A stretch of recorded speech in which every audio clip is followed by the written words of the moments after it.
She had laughed it off then. Now, standing here, she felt a strange pressure in her chest. Loneliness, perhaps. A sensation she knew too well. She stepped inside.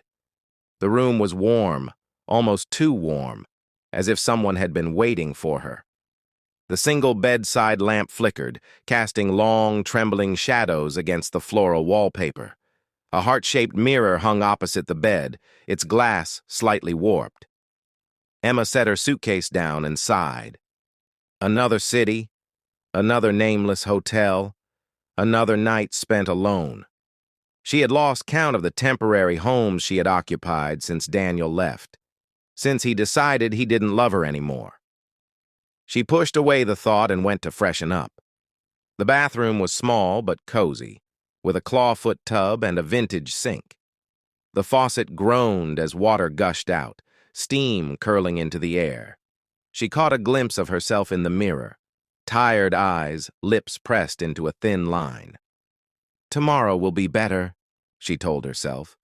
The whisper that answered wasn't hers. I'll make it better. She spun around. No one, just the faint creak of the wooden floor beneath her bare feet. The mirror? Had it spoken? She laughed uneasily, blaming exhaustion.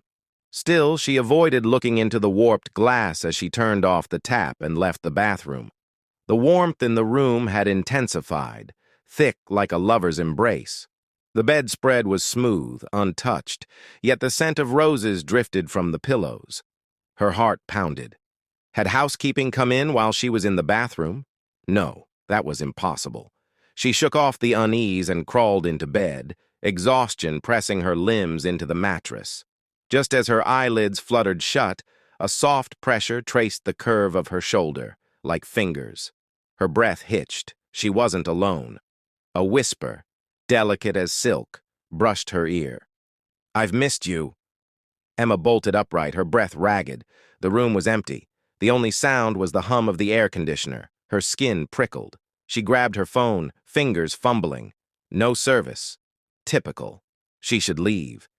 But where would she go? It was past midnight, and she had nowhere else to stay. The bed creaked as if shifting under unseen weight. Emma, the voice sighed. The lamp flickered violently, plunging the room into momentary darkness. And then she saw it. A reflection in the heart-shaped mirror. A man. His face obscured, his form blurred, standing just behind her.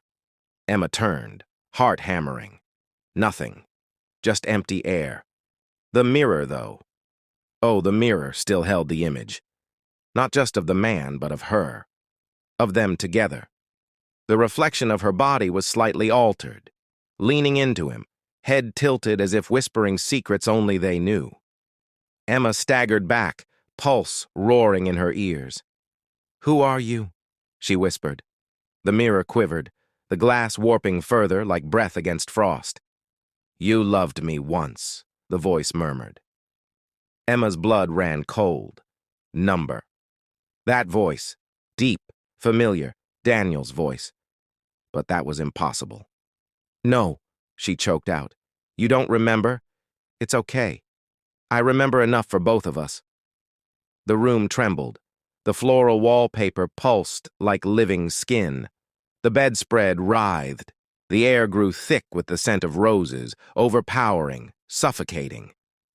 Emma stumbled toward the door, her fingers clawing at the knob. It wouldn't turn. Don't go, the voice pleaded. A pressure wrapped around her waist, a touch, warm, loving, strong. I made this room for us. You were always leaving, always running. I couldn't let you go again. Her breath came in shuddering gasps.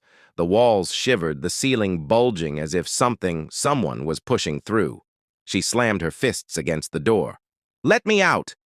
But my love, we never left. Emma's vision blurred.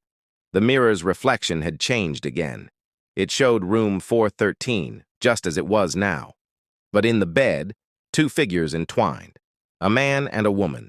Her and Daniel, their faces serene, their bodies unmoving. Number no, no, no. She turned to the bed. The sheets rippled. A shape beneath them shifted.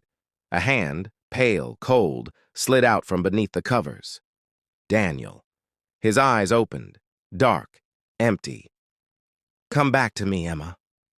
The room collapsed inward, the walls folding like paper, the scent of roses thickening to an unbearable weight. The mirror cracked, spiderweb fractures splintering across its surface. Emma's scream ripped through the air. And then, silence. The next morning, the hotel receptionist tapped his pen against the guest log, sighing as he flipped to the next page. Room 413. Another one. He shook his head. Poor thing. A housekeeper peered over his shoulder, frowning at the name. "Emma Carter?" she murmured. The receptionist sighed.